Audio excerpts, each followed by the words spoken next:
The majestic peaks of the Sierra Nevada hide a dark ledger of the human cost of fear. A Tarpaper metropolis where 10,000 American lives were liquidated for pennies, their dignity stripped in communal latrines, and their labor weaponized in the scorching industrial outposts of the Mojave. The majestic peaks of the Sierra Nevada hide a dark ledger of the human cost of fear. A Tarpaper metropolis where 10,000 American lives were liquidated for pennies, their dignity stripped in communal latrines, and their labor weaponized in the scorching industrial outposts of the Mojave. The asphalt of US Highway 395 stretches like a sun-bleached ribbon through the eastern Sierra, a corridor of breathtaking vistas where the jagged granite spires of the Sierra Nevada mountains collide with the arid silence of the Owens Valley. To the casual traveler, this is a landscape of majestic solitude, a scenic route toward the alpine lakes of Mammoth or the surreal salt flats of Death Valley. But if you roll down your window and let the air in, you might feel it.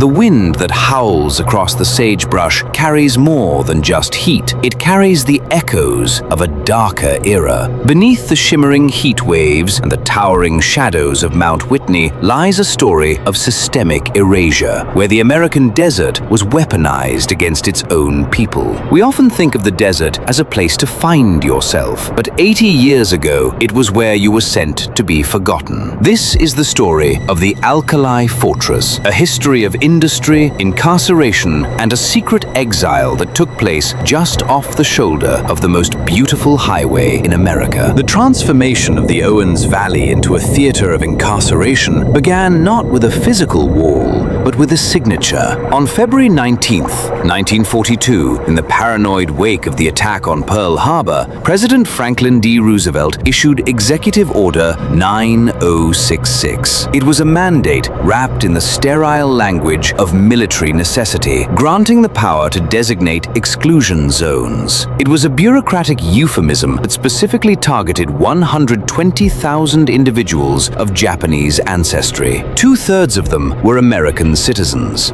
For the families of Los Angeles and the small farming communities of the coast, the order was a death knell. They were given a mere week to dispose of their entire lives. Imagine it. Everything you've built, your home, your business, your garden, liquidated for pennies on the dollar. Opportunistic buyers, often described by those who were there as wolves, descended upon the vulnerable. Mary Tsukamoto recalled waking that final morning to find her mattress already on the floor. Her grandmother was in the garden, sobbing over her roses, convinced she would never return alive. Her grandfather took one last look at the grapevines he had planted 20 years prior and told his family, "It is the darkest day of our lives. We are about to lose our treasured liberty." The journey to the desert followed the very path of Highway 395. Buses and trains, often with darkened windows, carried thousands away from the verdant coast and into the high desert scrub. For many, the destination was Manzanar. The name ironically translates to apple orchard, a vestige of a failed agricultural settlement that had been parched by the Los Angeles Department of Water and Power decades earlier. When the first groups arrived in March 1942, they found a facility that was far from finished. Manzanar was a 640-acre grid surrounded by barbed wire and 8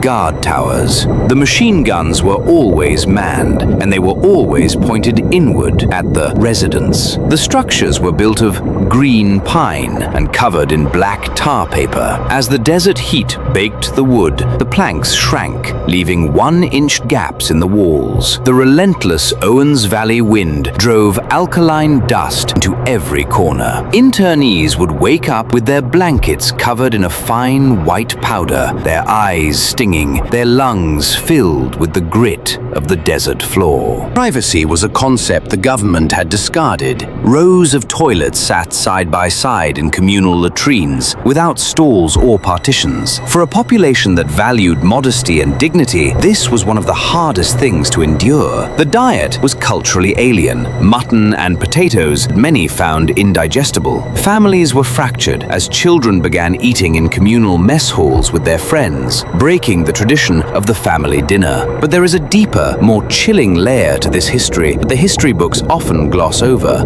the connection to the mines. There have long been rumors of slave labor in the borax mines of the Mojave. The truth is more complex and in some ways more tragic.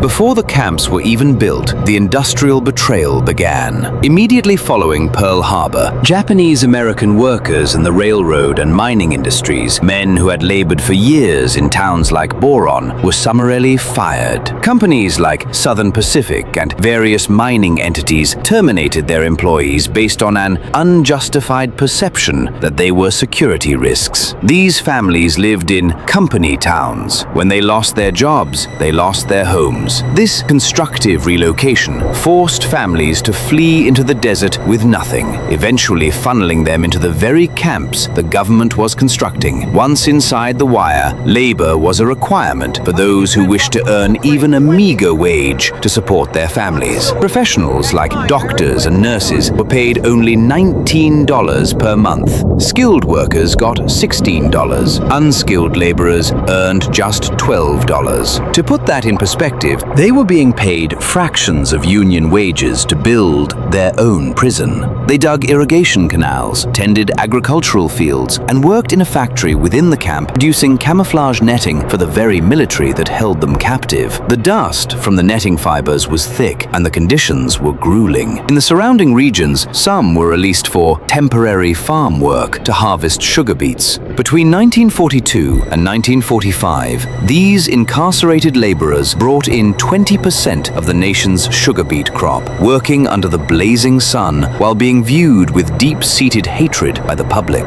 By the fall of 1942, the social fabric of Manzanar was a tinderbox. Tensions simmered between different factions in the camp. Rumors of corruption were rampant, that camp administrators were stealing meat and sugar to sell on the black market while the internees starved. The spark that ignited the explosion occurred on the night of December 5th. Fred Tayama, a prominent leader perceived by many as being too cooperative with the administration, was severely beaten by masked men. The administration arrested Harry Ueno, the popular leader of the Kitchen Workers Union, and removed him from the camp. This was seen as a kidnapping. The next day, thousands of people gathered at the camp entrance. As the sun set on December 6th, the situation turned lethal. Military police, fearing the crowd's momentum, deployed tear gas and eventually opened fire with live ammunition.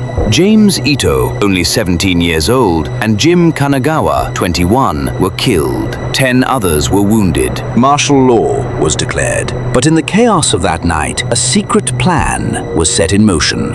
A contingent of 65 people, mostly those who had been targeted by the rioters for their pro-American stance, was rushed out of Manzanar under armed guard. They were taken 100 miles east into the heart of the most inhospitable place on Earth, Death Valley. They were housed at Cow Creek, an abandoned civilian conservation corps camp that was even more primitive than Manzanar. These individuals, ranging from infants to grandparents, were integrated into a wartime skeleton staff for the National Park Service. Under the protection of armed guards, they were put to work. They dug ditches, cleaned springs, and hauled rocks to maintain the park's water supply. They were laboring in the scorching valleys, painting signs and cleaning headquarters, while the rest of the nation viewed them as a threat to national security. The selection of these sites was no accident. The Owens Valley and Death Valley had been used as dumping grounds for undesirables for a century. The land Manzanar stood on was the ancestral home of the Paiute and Shoshone peoples. In 1863, the U.S. military had forcibly removed the Paiute from this very land to clear the way for white miners. The parallels are chilling.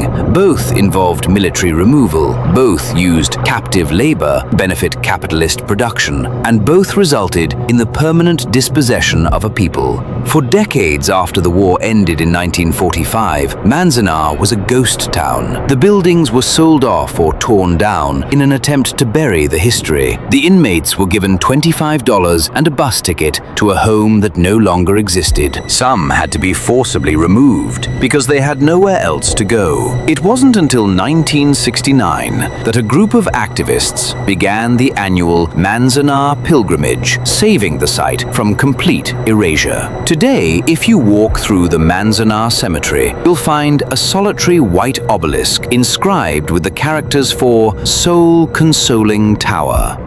Archaeologists investigating the site found something heartbreaking buried in the alkali soil, the remnants of handmade artificial flowers. These petrified blooms, crafted from scraps by those who lived within the wire, are a testament to the beauty they tried to cultivate in the midst of despair. The story of the internment along Highway 395 is not just about the past. It's a warning about the fragility of liberty. In 1988, the government finally apologized, acknowledging that the incarceration was the result of racial bias, wartime hysteria, and a failure of political leadership.